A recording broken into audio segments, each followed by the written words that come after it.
नमस्कार। हम अपनी बातचीत आगे आरंभ रख रहे हैं। वो है युवल नोह हरारी के 21 lessons for the 21st century.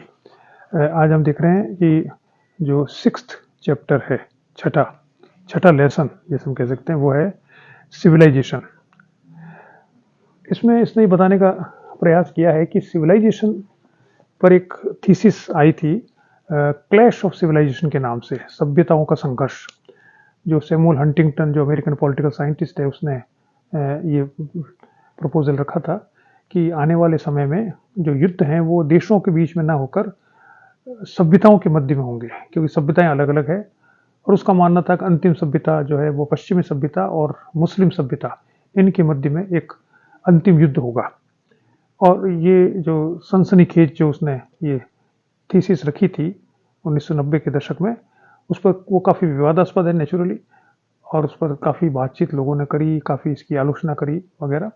ये युवल नोह हरारी इसी सभ्यता के प्रश्न को इस लेसन के रूप में बताने की कोशिश करता है। इसके अनुसार ये थीसिस सही नहीं है। ये सही क्यों नहीं है? जो पॉलिटिकल साइंटिस्ट, राजनीति विज्ञानी, वो तो अलग तर्क देते हैं कि सही क्यों नहीं है, क्योंकि वो कहता है ये सिविलाइजेशन का की उदाहरण है उसने गलत दी है। कि एक तरफ तो कहता है वेस्टर्न सिविलाइजेशन, उसको क्रिश्चियन सिविलाइजेशन नहीं कहता, और दूसरी तरफ कहता है मुस्लिम सिविलाइजेशन। तो एक तरफ तो धर्म पर आधारित सभ्यता की बात कर रहा है, एक तरफ वो भौगोलिक स्थिति के आधार पर सभ्यता की बात कर रहा है। तो ये दोनों कंपेरेबल ही नहीं है। खैर, वो तो अलग इशू है।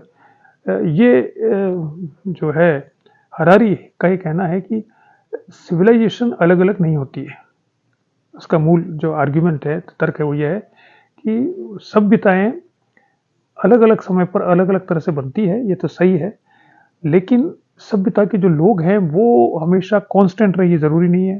लोग परिवर्तित हो जाते हैं, सभ्यताएं बदल देते हैं। जैसे भारत में रहने वाला कोई बहुत दिनों तक अमेरिका रहेगा तो 3rd 4th जनरेशन वो अमेरिकन हो जाएगा पूर्णतः, भारतीय रहेगा ही नहीं। या अगर हम देशों का इतिहास देखें यूरोप में, तो किसी जमाने में जर्मन रेस क्या थी, जर्मन में बहुत सारी रेसेस मिलकर जर्मन रेस बनी है। आप किसी धर्म की भी बात करें तो धर्मों के भी बहुत सारे संप्रदाय हैं अलग अलग, उनमें भी आपस में बहुत झगड़ा है और उनमें भी परिवर्तन होता रहता है। तो हरारी का ये कहना है कि civilization is not a constant concept, कि जो सभ्यता है वह एक अवधारणा नहीं है जो कि कांस्टेंट हो। सभ्यता होती है, अलग अलग होती है, लेकिन वो समय के अनुसार परिवर्तित हो जाती है। कोई व्यक्ति ये दावे के साथ नहीं कह सकता कि वो 1000 साल से इसी सभ्यता का सदस्य है और अगले 1000 वर्ष तक भी इसी सभ्यता का सदस्य रहेगा। तो सभ्यता is a flexible concept, that is first. और इसलिए सभ्यताओं के मध्य के संघर्ष की कल्पना नहीं की जा सकती, या जो झगड़े होते हैं उनको सभ्यताओं के संघर्ष का नाम नहीं दिया जा सकता, क्योंकि जब सभ्यताएं स्वयं ही अपने आप में स्थिर नहीं है तो हम कैसे कहेंगे कि इस समय में इन दोनों में झगड़ा हो रहा है, जो दो सभ्यताओं का झगड़ा है। ये इसका मूल मंत्र है। दूसरी बात जो ये कहता है कि इसलिए उसका ये निष्कर्ष है कि मानव सभ्यता एक होती है। जब हम सभ्यता की बात करते हैं तो हम कहते हैं कि मानव सभ्यता है और एक गैर मानव संप्रदाय, गैर मानव समुदाय है। तो मानव जो है वो सारी दुनिया में ह्यूमैनिटी जिसे कहते हैं, human beings, they belong to one civilization. they may emerge as a different groups at different times and they have some different cultural practices, that is right।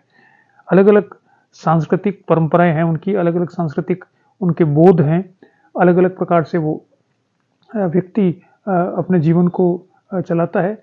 लेकिन अंत में वो सभी मानवों में एक समानता है जो कि उनको सभ्य बनाती है।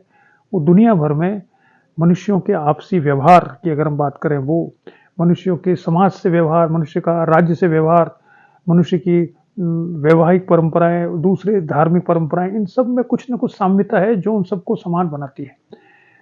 इसलिए ये मानता है कि जो प्रयास हमको करना चाहिए वो ये नहीं करना चाहिए कि हम अपनी डिस्टिंक्ट कल्चरल आइडेंटिटी पर ओवर एम्फेसाइज करें और कहें कि हम महान हैं, दूसरे बिल्कुल खराब है, उसको समाप्त करना है। अपितु हमें जो कॉमनलिटी है, जो सभी मनुष्यों में समानता है, उसकी खोज करनी चाहिए और उसके आधार पर हमें व्यवहार करने का प्रयास करना चाहिए।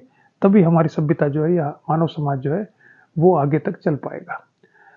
इस पे अब टिप्पणी करने की कोई आवश्यकता नहीं है, क्योंकि मैं इससे सहमत हूँ। बिल्कुल अच्छी बात है ये तो, कि भाई अगर सभी मनुष्य एक साथ मिलकर रहें और सब प्रकार के जो विभाजनकारी जो हमारे डिविजन है उन सबको अगर हम समाप्त कर दें तो वो तो आदर्श है ही, आइडियल है ही हमारा। सर्वे भवन्तु सुखिनः सर्वे सन्तु निरामया हम कहते ही हैं हमारे से। तो इसलिए वो तो हम इसने जो कुछ कहा है उसको हम पूर्णतया सहमत हैं। धन्यवाद।